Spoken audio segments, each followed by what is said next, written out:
If you want to stay up to date with all current hip-hop events and releases, make sure to subscribe and become part of this community. Oh, and also, go cop that fresh merch and listen to my new songs in the description. Mr. Yeat, Mr. Geeky Gooku, is dropping Afterlyfe tomorrow. His new album that we've all been waiting for. I recently dropped a video called Everything That We Know About This, in which I go over everything that we know about this new album, but I did, and I promised all that in that video, did want to make a video on the snippets and the leaks, so basically the things that he himself showed and what that could mean for the album. So today we're gonna take a look at that, so let's jump straight into the video. Real quick, if you don't want to listen to this, make sure to skip 20 seconds into the future, but you can now sign up for my free newsletter with the first link in the description. It comes every Sunday and recaps everything that's been happening in hip-hop over the past week.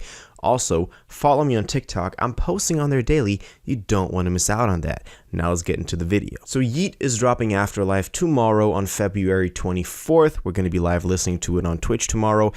He did give us a track list for this thing. It's going to be 22 tracks, so quite a lot, but we know how Yeat's work ethic is. He pumps out like a dozen, multiple dozens of songs each month, so this is likely going to be the top of the top. Now we can kind of judge what this thing is going to sound like based on his own descriptions. He did in that one complex story, Yeat's World, that I really recommend any Yeat fan that hasn't yet, go check out that story. It's pretty good. He goes into a lot of detail into what he's doing, what's up with the Uzi Pink Life tape. We're good. We have to talk about that one after Afterlyfe drops too, because that one's been in the talks for like a year now. But he very famously in that story said, "I'm moving away from rage beats now. I don't really like that style. It gets old." Which is pretty big because Yeat was the one that brought those rage beats to the mainstream, quote unquote, even though Yeat's not fully mainstream, but he's kind of like almost there. It's like a whole discussion you can have, but he's moving away from the rage beats.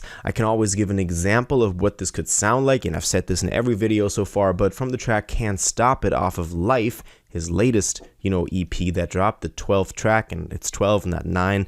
I got you, bro. The one that commented on the last video. He did drop, that track on Life, so we can kind of guess that is what it's going to be sounding like. I mean, we see a whole bunch of artists in that same lane move to like these rock influence styles now. We have Yachty doing this full blown. We have Cardi that's kind of doing that. We have Uzi that is definitely also doing that. We just got confirmation from Don Cannon that Uzi has also been working on a little bit of a rock style. So that is always something that for some reason these artists are very interested in. So maybe it's going to be a lot more rock influenced. Well, what is actually pretty interesting is that after he announced this, whole album, and after he gave us the track list, he did go on his story to share a snippet of this thing. And I get that there are a lot of leaks out there. And to all the people that listen to the leaks, Yeat obviously has a bunch of unreleased stuff. Put it in the comments, don't spoil people, so put like spoiler alert or whatever if you have like what track is pretty cool, what we can look forward to, if you have the full album already, whatever, but don't spoil people. Kind of put a warning before, because a lot of times y'all spoil it in the comments, and I don't want it for the people like me that don't listen to the unreleased stuff at least. Well, I did obviously listen to that snippet, and that is sounding pretty fire.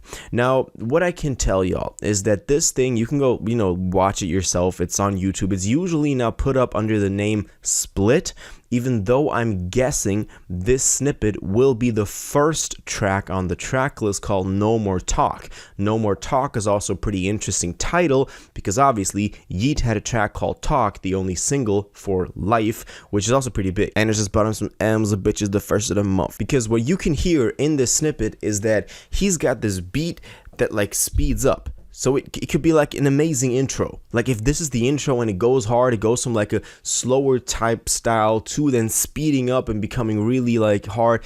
This could be dope. Obviously, he shared one with us that he knew would get people pretty excited, because that is the whole point of sharing a snippet, to get people like hyped up for your album and to have people longing for more, and then they're going to be listening to the album. I get that. So likely that is one of the highlights of the album, one of the coolest, things you can hear on the album, that speed up thing. But I think that Yeat can definitely, do a lot of damage with this record. There were some other leaks here and there even before we got the announcement that this thing would be coming out this week. that were sounding pretty good. Y'all can just look up Yeat leaks, Yeat unreleased stuff on YouTube. It's probably all over the place. Yeat is one of those artists that works a lot with, like, you know, snippets and leaks and stuff like that. It's always been a big part of his whole style. You know, he was the one that came up in Discord servers and all of that shit. But I think now using these very well-placed snippets is something that he can very well use, and he did it with this one as well. This album is obviously going to be very interesting, not just for Yeat, but also how mainstream and underground artists like Yeat can become. I mean, this dude's whole life changed within the past 2 years, or within the last 1.5 years. Like, the last 18 months were really big for Yeat.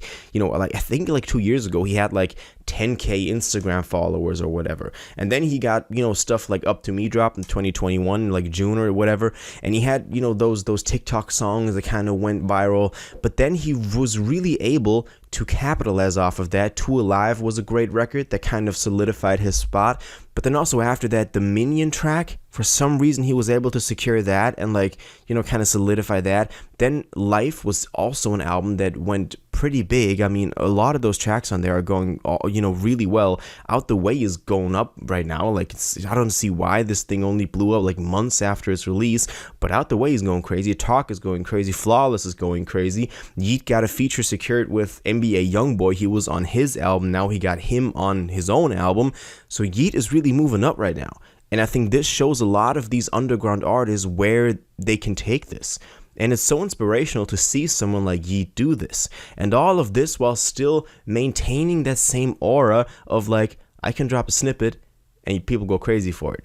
And I did say in that other video that I'm predicting Yeat to sell 50K. I'm actually guessing it's going to be north of 50K. It's not going to be a whole lot north of 50K. I'm not saying 55. I think if he really breaks the 50 mark, it's a big deal for him. And I mean, the hype is there. And I don't see people like going that crazy over the new Yeat album as they are for like some really, you know, grails like they did for Whole Lotta Red. Not for Afterlyfe, but maybe for an album after that. I can definitely see Yeat fans be doing that. And what's also pretty interesting is that he himself is featured on this record with Lageeky and Cranky and whatever he called those names. But there were some rumors that also Uzi might be on Better Off. I don't want to put this in here as definitive info because it's not, but there are some rumors that Uzi might be on Better Off. So if he is, I told y'all. Also, September's Rich is supposed to be a background vocal on a track, so that whole thing is going down as well. So there might be some hidden features, but that's like not official info, so I can't really talk about it like that. I'm pretty excited for this whole thing. I think that Afterlife is going to be dope. I'm really excited to hear what it sounds like if it comes to the general sound of this whole thing, if it's going to be more rock influence or anything like that.